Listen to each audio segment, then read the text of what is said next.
domingo a todos! Bem-vindos a mais uma edição do BBN News. Atenção às mudanças de horários de nossa escola bíblica dominical. A EBD Jovem agora tem novo horário, às sextas-feiras, 20 horas, com a plataforma Google Meet com o professor Pastor Josias. Uma sala interativa para o estudo dinâmico de nossa escola bíblica dominical. E a EBD Adulto no domingo agora é mais cedo, às 8 horas, aula com o pastor Maia, no YouTube da IBBN e no site de nossa igreja, ibbn.com.br. E aí, ADLs, meus varões, minhas varoas, tudo na paz? Como vai a quarentena? Às vezes parece que não acaba, né? Mas a gente tem que ser firmes e corajosos sempre. E é importante que nós estejamos juntos para superar essa tristeza e o estresse emocional que a quarentena pode acabar trazendo para nós. Todo sábado o grupo da ADL está se reunindo através da plataforma do Google Meet, está sendo uma bênção para ajuda, sabe, nessa ansiedade, nessa angústia também, né, que está sendo trazida pela pandemia. Pelo amor de Deus, é muito bom falar também que ele está tendo, lembrar que ele está tendo um cuidado enorme com a gente, um zelo, né, nesse momento de pandemia. E nesse próximo sábado, o papo vai contar com Tiago de Castro, músico e evangelista, Igreja por Amor de São Paulo. E também dos palestrantes do nosso retiro. Então bora lá conhecer, recepcionar e quem sabe pegar uns spoilers, né? O convite está feito, mas o desafio ainda não. Estou nesse exato momento desafiando Melissa Fernandes. Pode chegar a um consenso. Se essa DL bater 30 pessoas, ela paga um desafio. Se não chegar a 30 pessoas, eu pago para ela. Bom? Tô pagando pra ver. Andei pensando um pouco na sua proposta, Rafael. Desafio aceito. Então, chama todo mundo, convida um amigo, que é sábado às 5h30. Nós estaremos lá esperando você. Beijo! Nesse momento de afastamento, não deixe de estudar sua Bíblia. Mantenha-se alimentado das verdades espirituais e do conhecimento na Palavra de Deus. A Secretaria da IBBN solicita a seus membros que atualizem seus e-mails e telefones no cadastro da igreja, para melhorar nossa comunicação neste momento de distanciamento.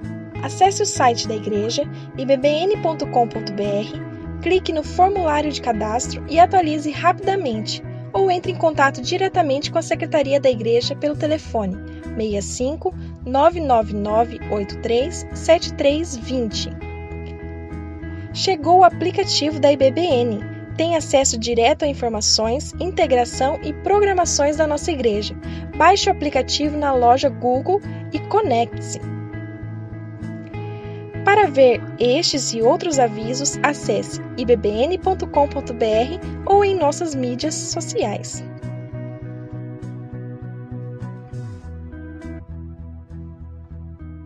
Boa noite. Seja bem-vindo ao culto de adoração a Deus da Igreja Batista Boas Novas. Nós nos alegramos por você nos receber em sua casa, para juntos adorarmos a Deus, adorarmos o nome do Senhor. A nossa oração é que passemos esse tempo juntos, cantando, orando e ouvindo a palavra de Deus que transforma as nossas vidas. Eu quero convidar você a orar nesse momento para juntos começarmos o nosso culto de celebração a Deus. Vamos orar? Querido Deus, eterno Pai, nós te louvamos porque mais uma semana se passou e nós podemos nos reunir neste momento para em nosso lar, com nossa família, adorar o teu santo nome. Receba, ó Deus, os louvores, receba os cânticos, receba, ó Pai, as nossas vidas diante do teu altar. Que a tua palavra, ó Deus, continue nos transformando, nos ensinando. Nós oramos em nome de Jesus. Amém. Boa noite, igreja. Que alegria estarmos aqui novamente, não como gostaríamos, mas ainda assim, nos alegrando no nosso Deus, que tem nos sustentado e tem sido um Deus presente em nossas vidas. Vamos celebrar com alegria o nosso Senhor.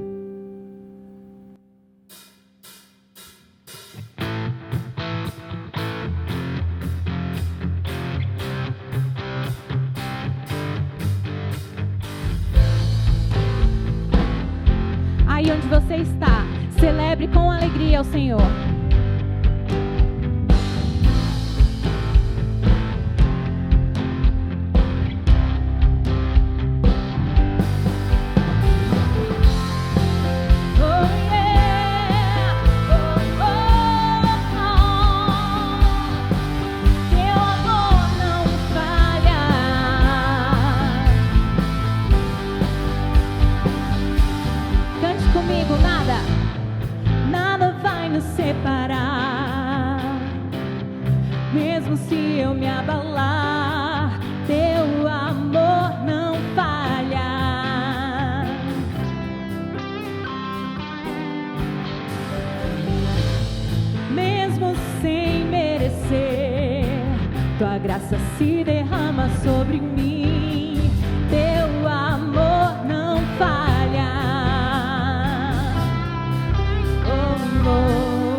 presença vem me amparar.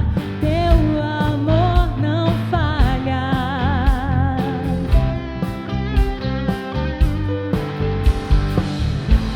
Difícil é o caminhar, nunca pensei que eu fosse alcançar, mas teu amor não falha. Obrigado, Senhor, pois tu és o mesmo pra sempre. Teu amor não muda. Se o choro dura uma noite, a alegria vem pela manhã. Se o mar se enfurecer, eu não tenho que temer, porque eu sei que me amas. Oh, oh, oh.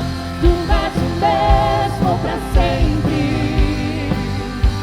Teu amor não muda. Se o choro dura uma noite, a alegria vem pela manhã. Se o mar se enfurecer, eu não tenho que temer, porque eu sei que me amas. Teu amor não falha.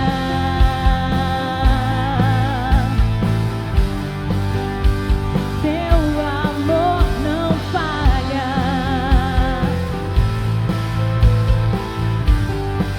Você pode crer com todo o coração.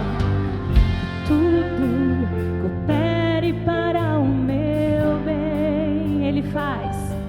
Tu fazes que tudo coopere para o meu bem.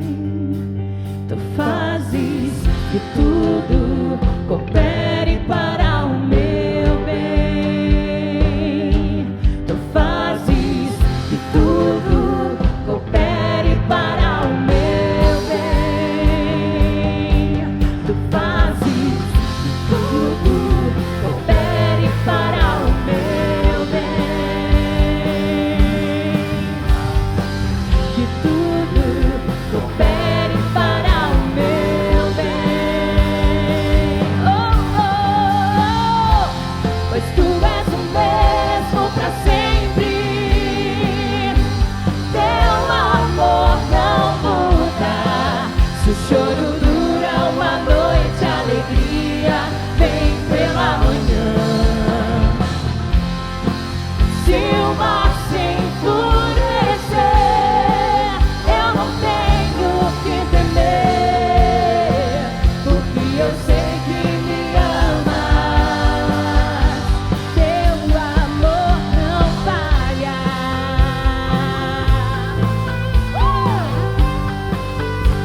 Teu amor não falha.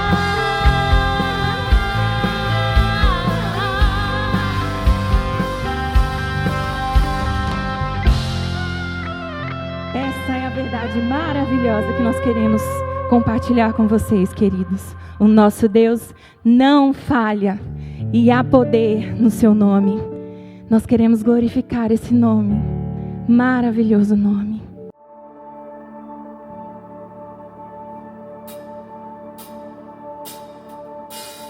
No início eras a palavra, com Deus Altíssimo.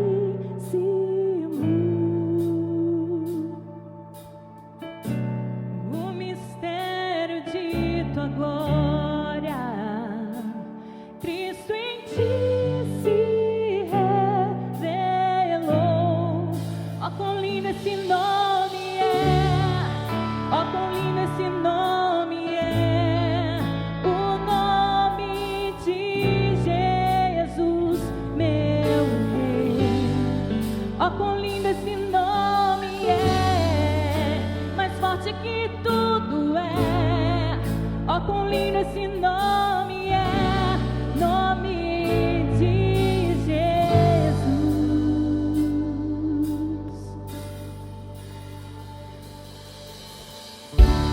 Show o céu.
nome que está sobre todo nome, acima de qualquer doença, acima de qualquer diagnóstico médico, acima de qualquer circunstância.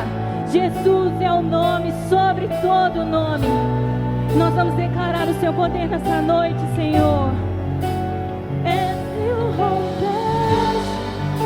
A morte venceste, a tumba vazia agora está. O céu te adora, proclama a tua glória, pois ressuscitaste, vivo está. És invencível, inigualável, hoje pra sempre reinará. Teu é o reino, tu é a glória, acima de todo nome está. Poderoso esse nome é, poderoso esse nome é. O nome de Jesus, meu Rei. Poderoso esse nome é, mais forte que tudo é. Poderoso esse nome é, nome de Jesus. És invencível, inigualável, hoje pra sempre reinará. Teu é o reino, tu é a glória, acima de todo nome está. Poderoso esse nome é, poderoso esse nome é. O nome de Jesus, meu Rei. Poderoso esse nome é, mais forte que tudo é. Poderoso esse nome é, nome de Jesus. Poderoso esse nome é, o nome de Jesus. Poderoso esse nome é, nome de Jesus.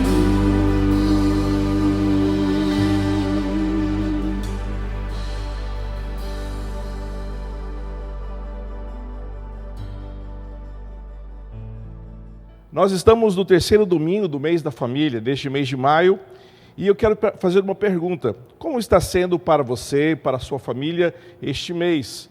Você tem conseguido fazer as atividades propostas? Eu espero que sim.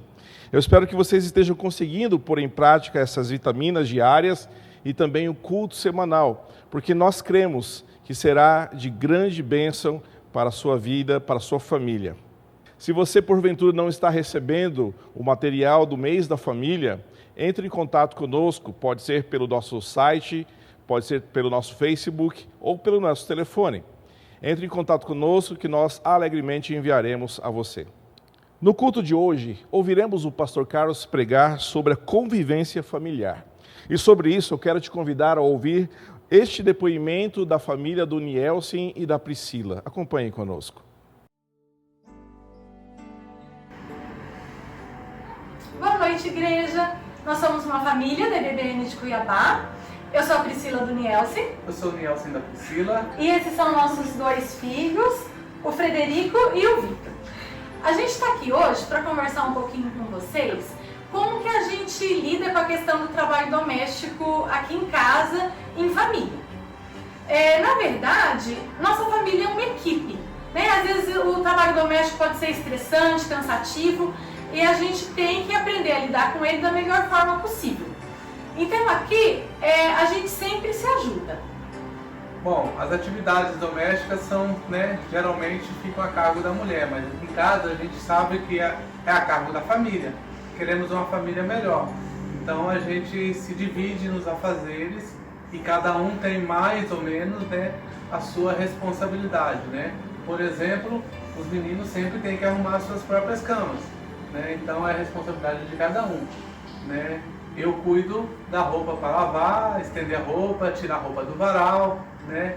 E levar o lixo para fora, né? Entre outras coisas, a gente se ajuda porque a gente quer sempre estar melhor para todos. E eu cuido da parte mais divertida, que é a comida. O Nielsen sempre põe gasolina no carro, porque eu não gosto. A gente se divide para levar e buscar os meninos na escola, então cada dia, né, um vai, dependendo das coisas que a gente tem que fazer no trabalho. Os meninos também ajudam a lavar a louça, tanto antes quanto depois das refeições, ajudam às vezes a preparar o almoço ou o lanche da tarde, colocam a mesa para o café da manhã ou até mesmo para o jantar, né? E a gente está, né, com algumas atividades, mas elas não são específicas para uma única pessoa. A gente sempre se propõe, né, a ajudar quando vê que o outro está precisando de ajuda. Às vezes está muito atarefado para um, o outro vai se dispõe em ajudar. Bom, é isso aí, a gente queria dar esse recado a vocês. Tenham uma boa noite e um ótimo domingo. Bom culto! Chegamos à parte do nosso culto onde nós participamos com os nossos dízimos e ofertas. As nossas contribuições são uma forma de adorar a Deus, porque demonstramos com esse gesto a nossa gratidão a Ele pelo que Ele nos deu e também demonstramos que confiamos a Ele a provisão do nosso lar, da nossa casa. Além disso, as contribuições do povo de Deus nos permite, como igreja, abençoar famílias que sofrem dificuldades neste momento que estamos passando, cumprindo assim o que a Bíblia nos diz em Romanos capítulo 12, versículo 13. Quando membros do povo santo passarem por necessidade, ajudem com prontidão, estejam sempre dispostos a praticar a hospitalidade. Romanos capítulo 12, versículo 13. A sua contribuição, a sua oferta, permite que nós continuemos a abençoar várias famílias em nossa comunidade. É uma forma de adorar a Deus, é uma forma de demonstrar a nossa confiança na provisão dEle e é uma forma de dar continuidade à obra do Senhor aqui neste lugar. Nós queremos agradecer a você que tem fielmente enviado os seus dízimos e as suas ofertas. E pedimos ao Senhor que continue a cuidar de você, de sua casa e de sua família. E neste momento eu quero convidar você a orar junto comigo, pedindo a Deus a sua provisão sobre os lares da nossa igreja, da nossa cidade, enfim, do nosso país. Vamos orar? Querido Pai, nós te louvamos porque temos o privilégio, a alegria de contribuir com a obra do Senhor. Sim, nós estamos cooperando para que a obra do Senhor continue. Nós estamos cooperando para que famílias sejam abençoadas, recebendo as cestas básicas que são doadas mensalmente. Nós estamos cooperando para que esta igreja continue suas atividades, pregando o Evangelho de Jesus Cristo, pastoreando vidas. Nós te somos gratos, ó Deus, pelo privilégio de participar deste ministério. Oramos pedindo a provisão do Senhor sobre as famílias da nossa igreja. Também oramos pelas famílias que estão na nossa cidade, no nosso país, que neste momento elas recebam do Senhor a provisão, o cuidado. Ó Pai, que este momento seja enfrentado, este momento de pandemia, seja enfrentado com a força que vem do céu e que nós voltemos os nossos olhos para o Senhor. Nós agradecemos porque certamente o Senhor está agindo nas nossas vidas e assim continuará. Nós oramos, agradecidos em nome de Jesus. Amém e amém.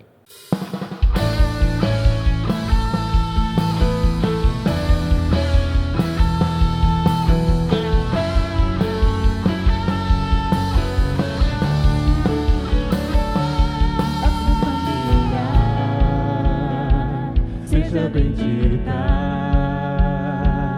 abençoada pelas mãos do Salvador.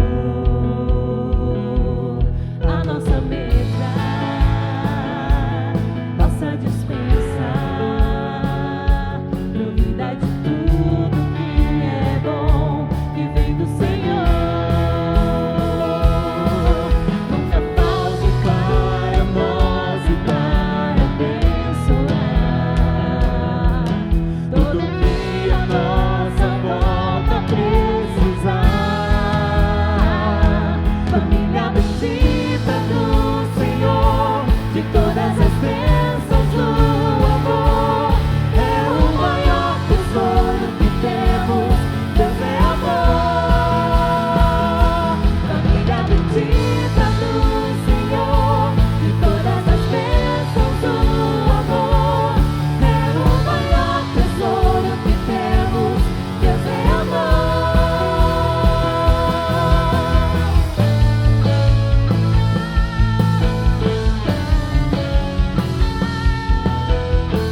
Boa noite para vocês, famílias. Como diz a canção, família bendita, o maior tesouro.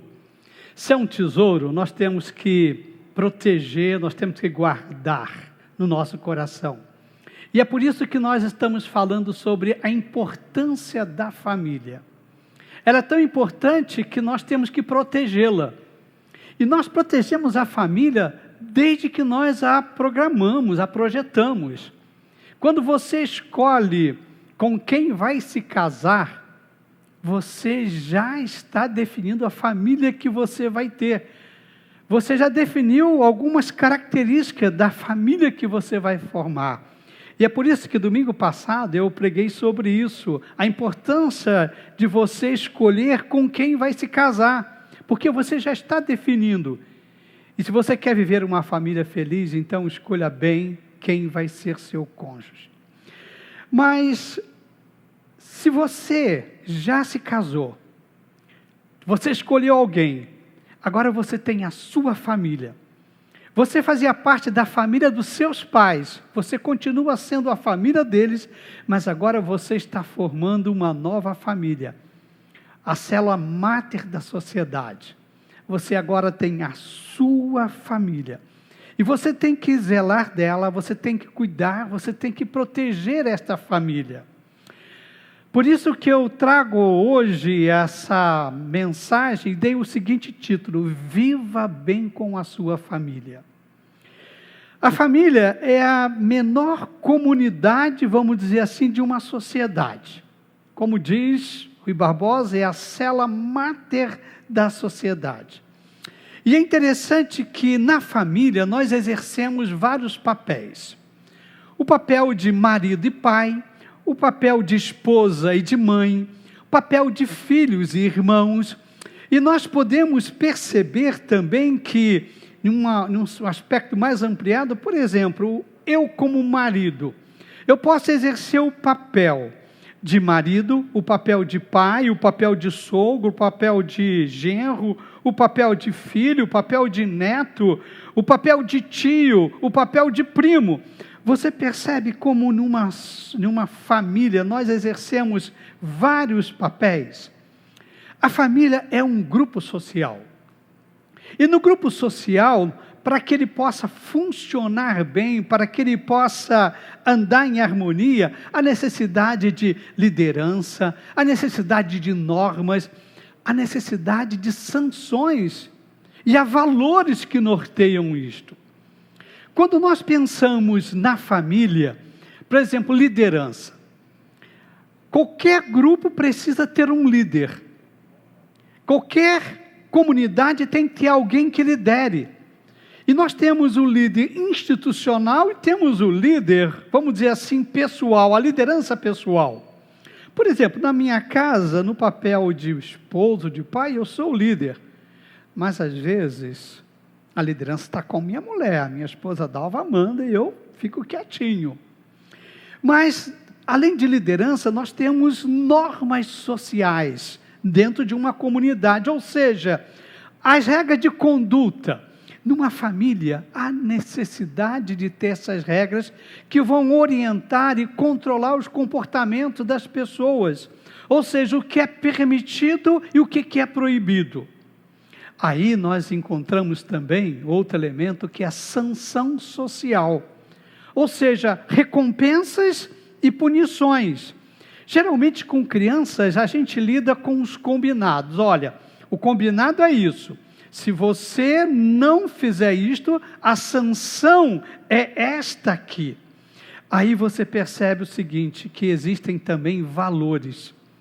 Valores envolve tempo, envolve espaço, envolve épocas, gerações diferentes.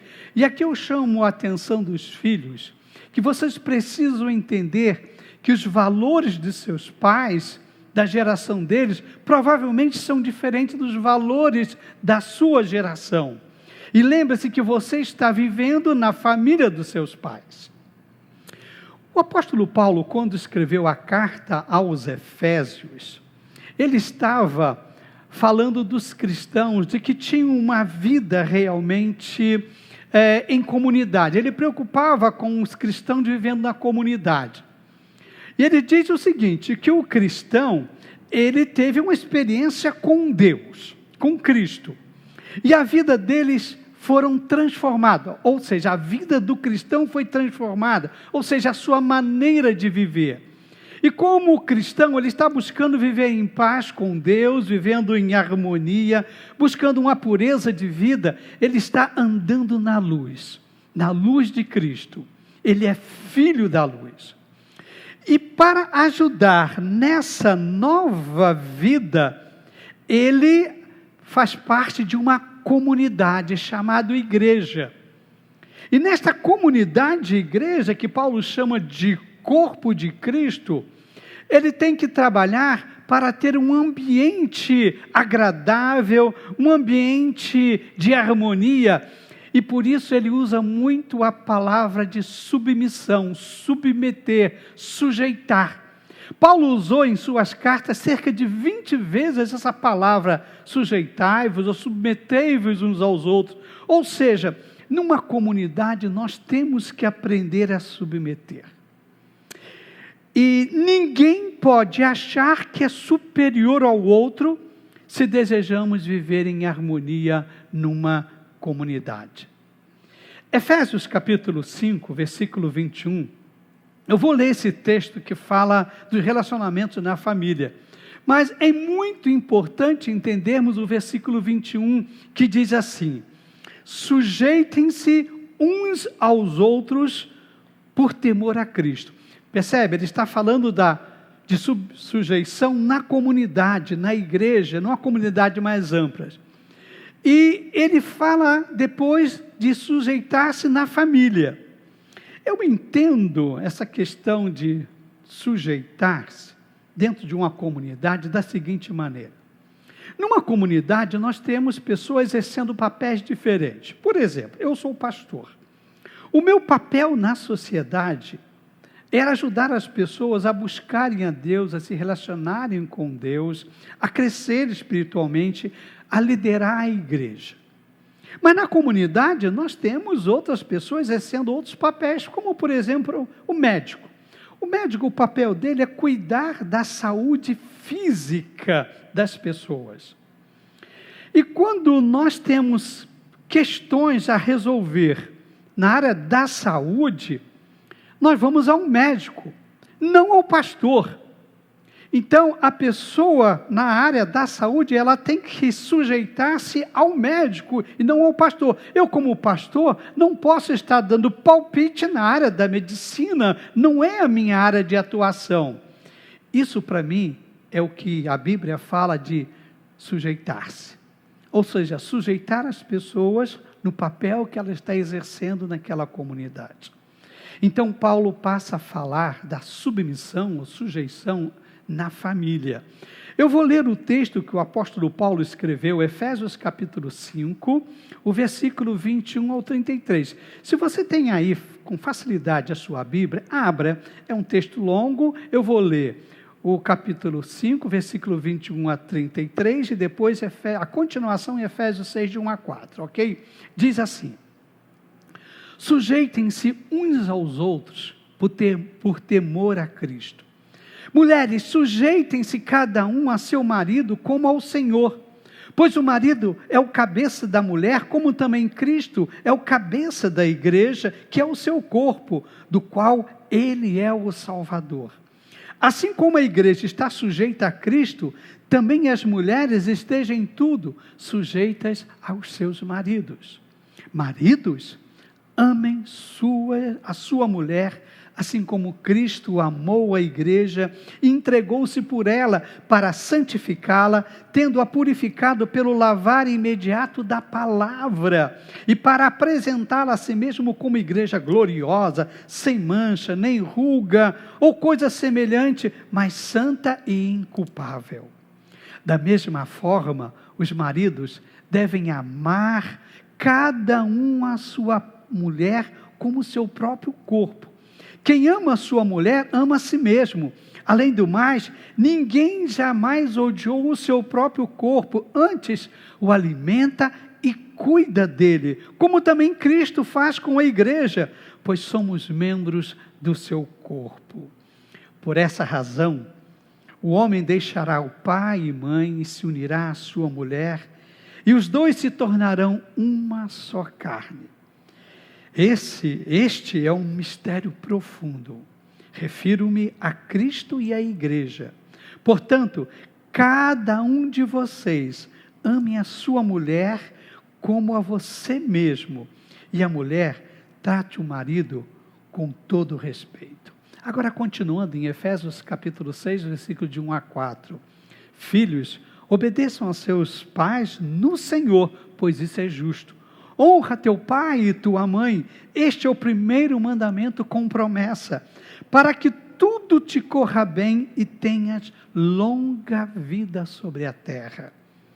Pais, não irritem seus filhos, antes criem-nos segundo a instrução e o conselho do Senhor. Amém.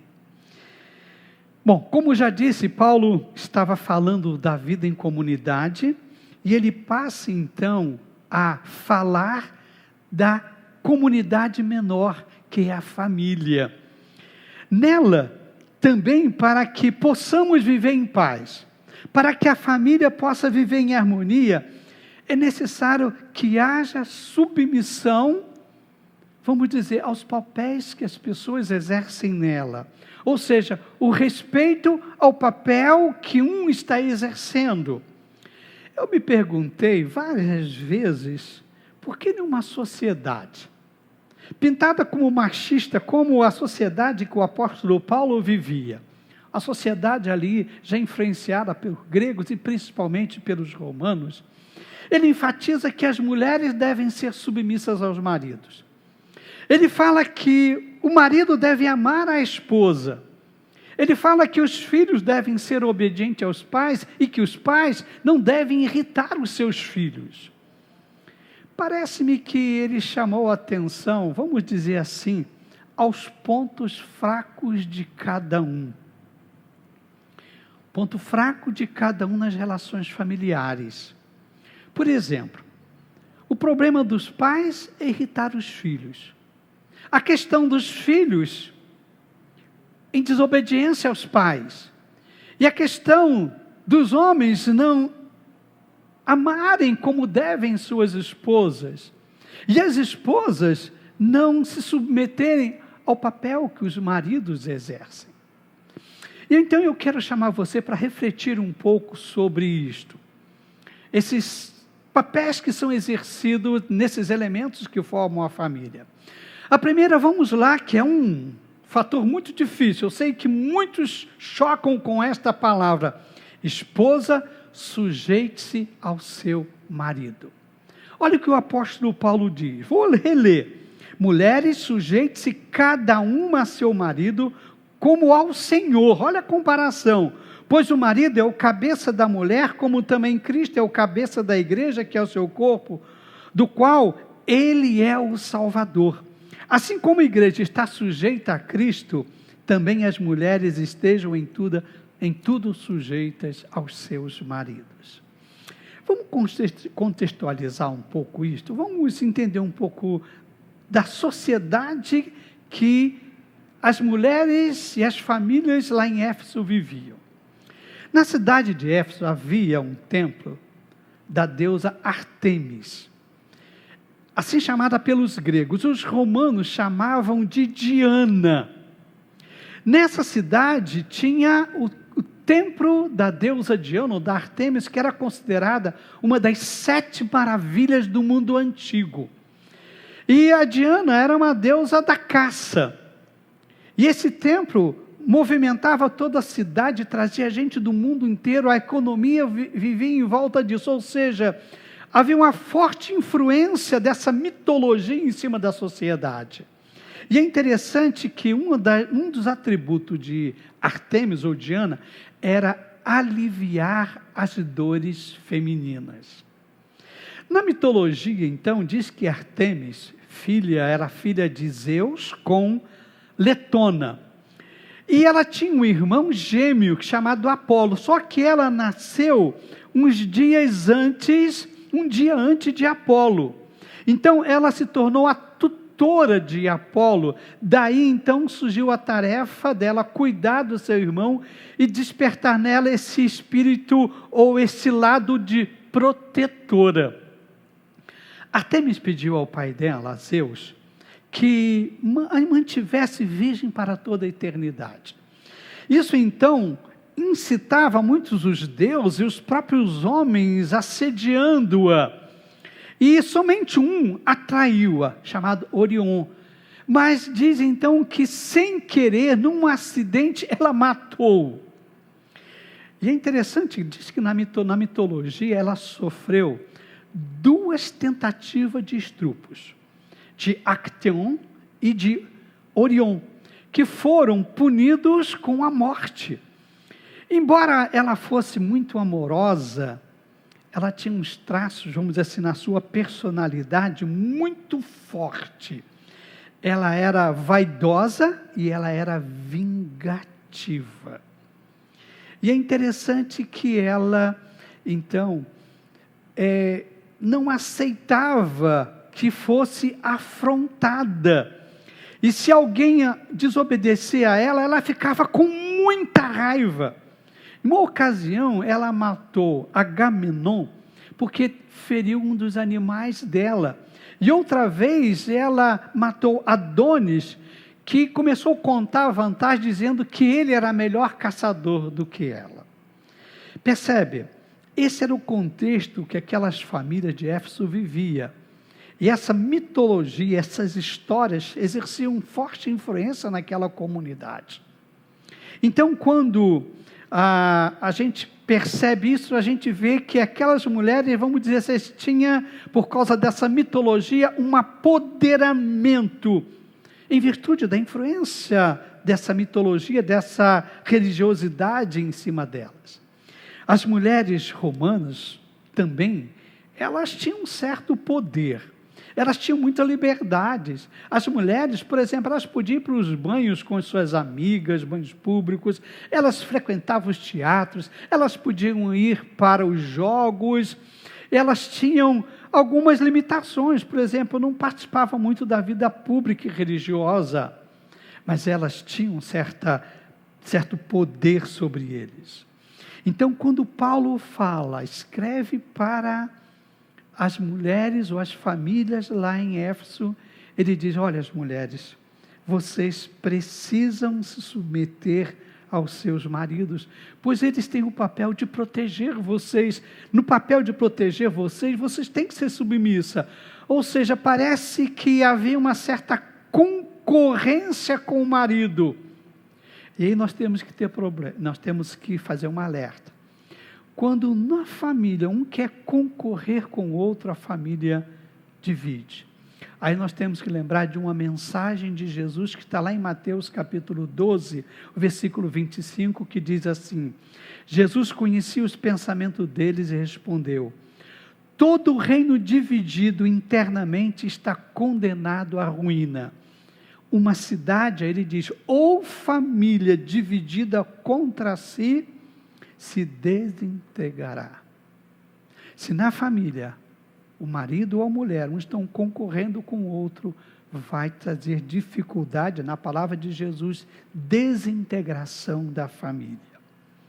Mas percebe, esta submissão, ela traz um alerta. Essa submissão que Paulo fala para as mulheres, ela precisa ser acompanhada, ou seja, ela não pode ser desconectada da orientação que Paulo dá para os homens.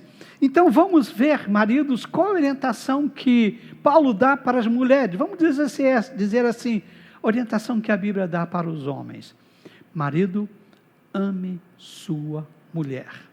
Vou reler o que Paulo diz então, diz assim: maridos, ame cada um a sua mulher, assim como Cristo amou a igreja e entregou-se por ela, para santificá-la, tendo-a purificado pelo lavar da água mediante a palavra, e para apresentá-la a si mesmo como igreja gloriosa, sem mancha, nem ruga, ou coisa semelhante, mas santa e inculpável.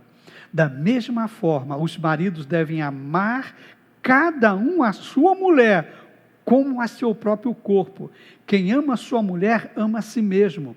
Além do mais, ninguém jamais odiou o seu próprio corpo, antes o alimenta e dele cuida, como também Cristo fez com a igreja. É muito importante entendermos aqui o conceito bíblico de amor. Amor na Bíblia não é só um sentimento, é muito mais do que sentimento. Amor na Bíblia é ação, é fazer alguma coisa. E se nós vamos ver o exemplo bíblico de amor, nós vamos ver que Deus amou o seu povo e fez algo por ele. Eu só vou buscar um pouco lá atrás, no Antigo Testamento, só este conceito, lá em Deuteronômio 7:8 diz assim: o Senhor não se afeiçoou a vocês, nem os escolheu, por serem mais numerosos do que os outros povos, pois vocês eram o menor de todos os povos. Mas foi porque o Senhor os amou, e por causa do juramento que fez aos seus antepassados. Por isso ele os tirou com mão poderosa e os redimiu da terra da escravidão, do poder de Faraó, do rei do Egito. Percebe? A Bíblia está dizendo, Deuteronômio diz que Deus amou e fez alguma coisa pelo povo. Deus não ficou lá em cima no céu, vamos usar essa expressão lá em cima, olhando para o povo sofrer, o povo clamando, dizendo, tadinho, como eu amo, não. Diz que Deus enviou Moisés e Deus agiu para libertar o povo. Nós vemos que Deus amou o mundo. Aí vamos para o Novo Testamento. Deus nos amou tanto que deu o seu Filho para morrer em nosso lugar. João 3,16 é um texto muito conhecido que diz, olha, porque Deus tanto amou o mundo, que deu o seu Filho unigênito, para que todo que nele crê não pereça, mas tenha a vida eterna. Percebe? Amor é doação, amor é dar, amor é fazer alguma coisa. E quando Deus pede de nós que nós o amemos, Ele está dizendo que nós também temos que amar com ação. Deus não precisa de nada de nós. Deus já é perfeito, Ele é imutável. Mas Ele precisa que nós o ajudemos a cuidar do próximo.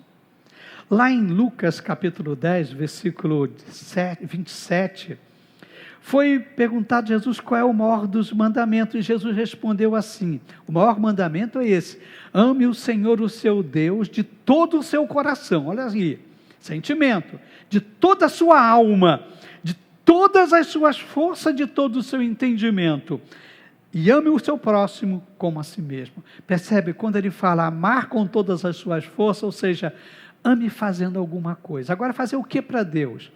Fazer para Deus é quando você faz para o próximo. Então, amor, amar, é fazer alguma coisa. Amor é atitude. Amor é cuidar do próximo. Amor é fazer bem para o próximo. Então, quando Paulo diz que os maridos devem amar as suas esposas, ele está dizendo assim, olha, cuidem delas. Cuidem com muito cuidado. Faça algo para o bem-estar dela. Proteja-as, cuide delas. Faça com que elas sejam felizes. Agora é interessante. Quando ele fala disto, ele usa o exemplo de Cristo. Ele diz, olha, Cristo amou a igreja e cuidou dela. Agora eu quero chamar a atenção, porque hoje em dia está acontecendo o inverso disso. Os maridos estão amando de maneira diferente. A violência contra a mulher está aumentando. Em 1980, houve um movimento feminista que lançou um manifesto em resposta aos vários assassinatos de mulheres, e esse manifesto é intitulado Quem Ama Não Mata. Quem ama, não mata. Agora é interessante, nós estamos vivendo esse período da pandemia, e você sabia que foi feita uma pesquisa em São Paulo, de março do ano passado a março deste ano, houve um aumento de violência contra a mulher e dentro de casa, por causa desse isolamento, cerca de 46,2%, ou seja, as mulheres estão indefesas dentro de casa e os homens estão maltratando. Quando o apóstolo Paulo usa essa palavra amor, dizendo que os maridos devem amar as suas esposas, ele talvez poderia usar uma outra palavra que significava amor, a palavra eros, que quer dizer amor entre homem e uma mulher. Mas Paulo não usou essa expressão, essa palavra eros, ele usou ágape. Ágape é o amor que Deus tem para com o homem, é um amor realmente máximo, é um amor realmente que doa, um amor que protege, um amor que cuida. Então ele não usou era, ele usou, olha, homens, amem suas esposas, mas com esse amor divino, esse amor de cuidado, esse amor ágape. Como pastor, eu tenho observado e percebido que muitos conflitos que acontecem nos lares, nos relacionamentos entre marido e mulheres, são causados, primeiro, por falta de comunicação. Um dos cônjuges, ou ambos, não querem conversar sobre assuntos que estão atrapalhando a relação deles. Então prefere o silêncio e guardar no coração, isso vai acumulando entre si, ou seja, comunicação é um problema no casamento. O outro problema que eu vejo é a questão do financeiro.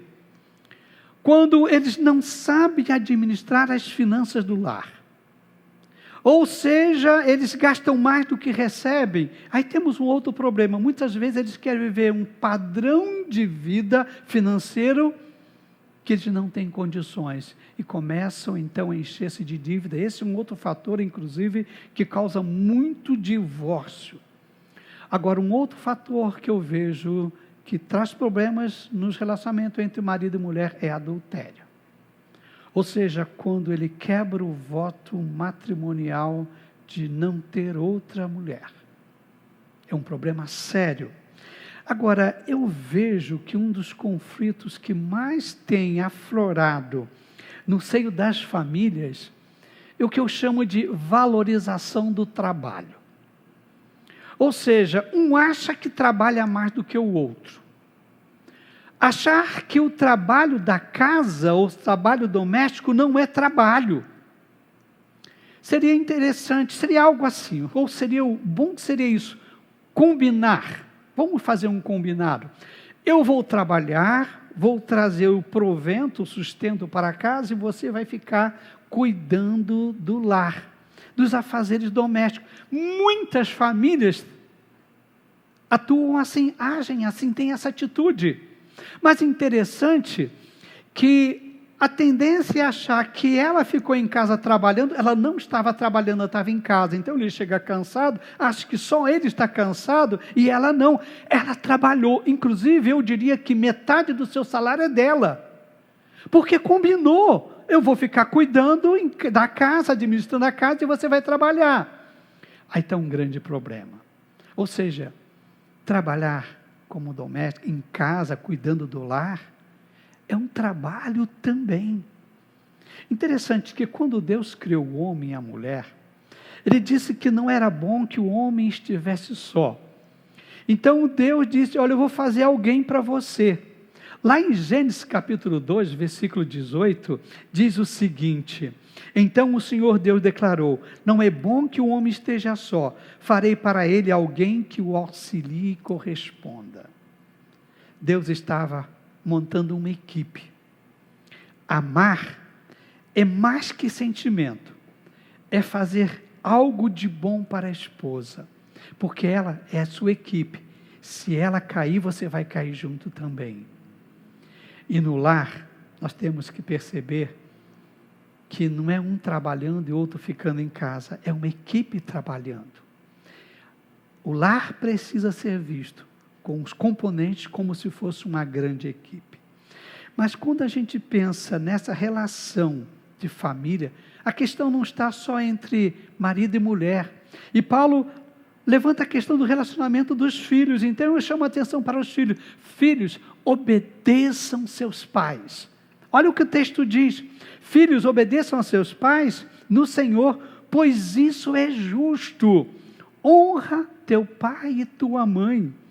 Este é o primeiro mandamento com promessa. E ele diz, para que tudo te corra bem e tenhas longa vida sobre a terra.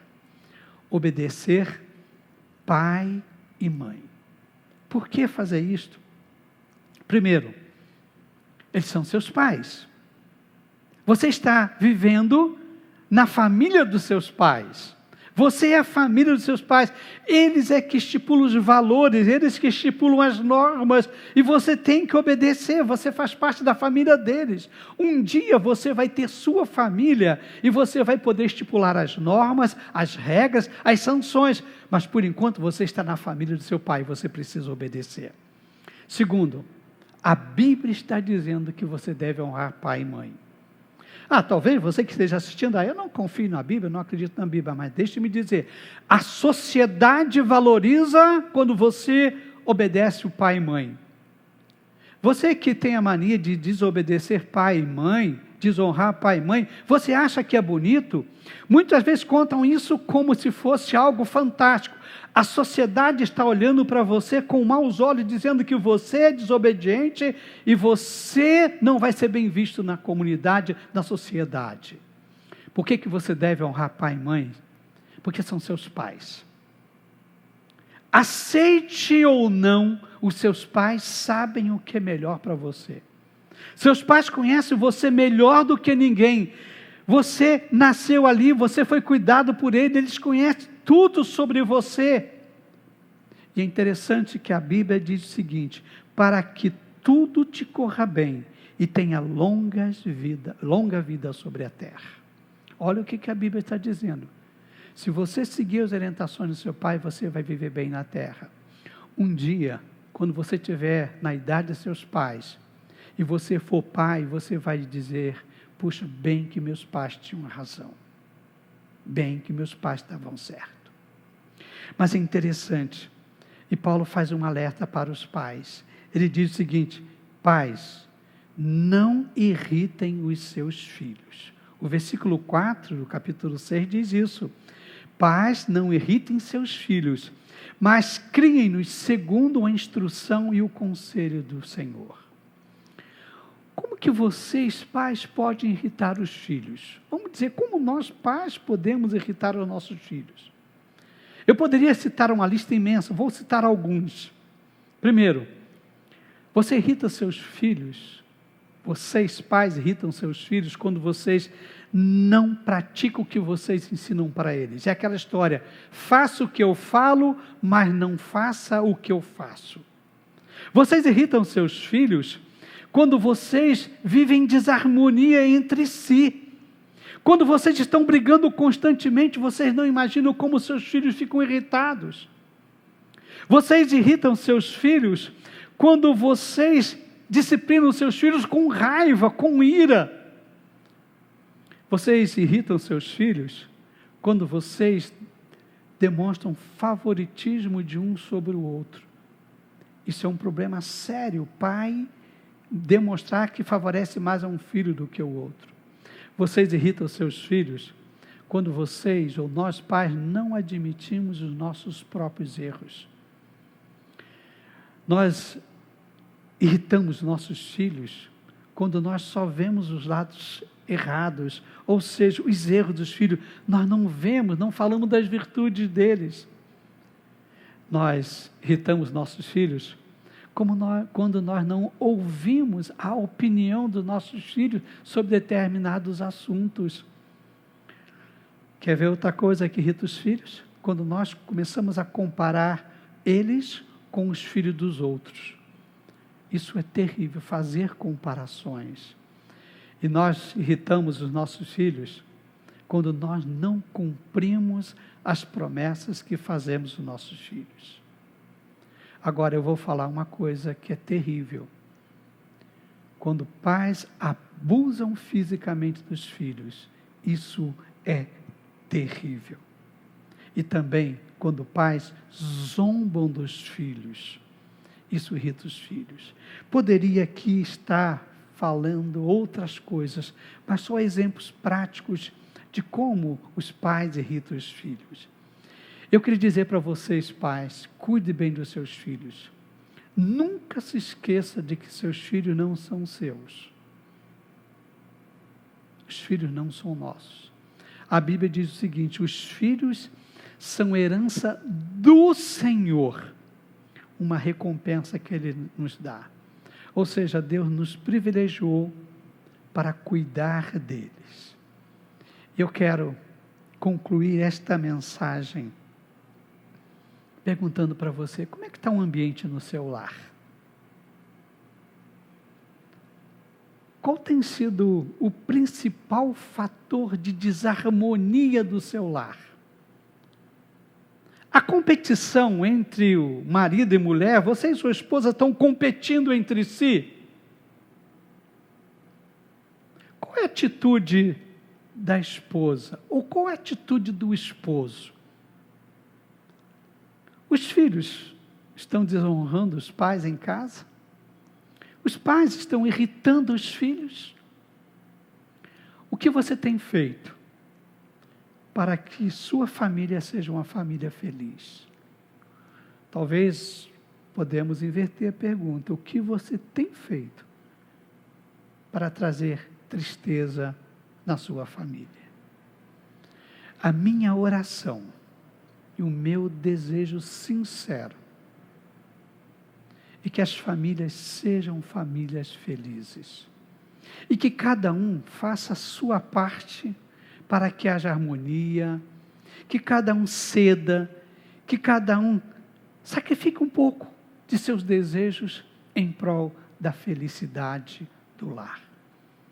Que os lares sejam lares felizes.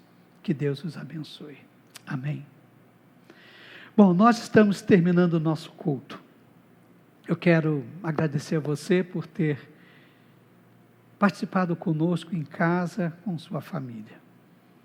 E que o Senhor abençoe a sua família. Quero orar. Eu vou orar e depois nós vamos ouvir mais uma canção com nossa equipe de música e encerrando assim. Abaixe sua cabeça, ore ao Senhor.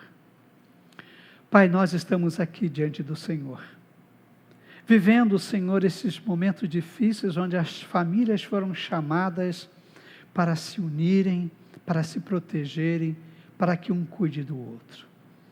Deus, nós pedimos pelas famílias, para que ali haja um ambiente de alegria, de paz, de felicidade.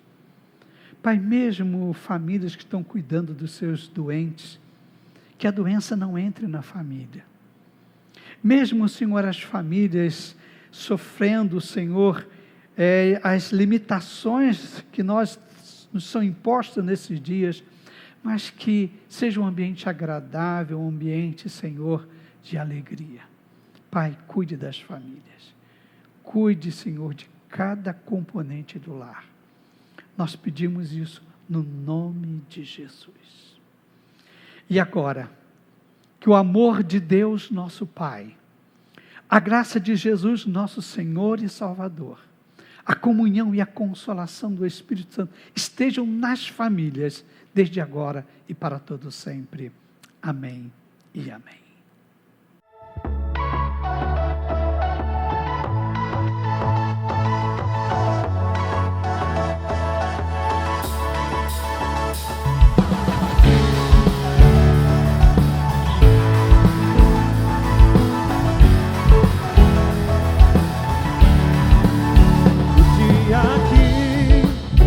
Senhor já fez, seja o que for, eu vencerei. Somente em ti esperarei, com meu louvor te alegrarei. Eu grato sou por tudo que tens feito, eu cantarei com a graça em teu amor.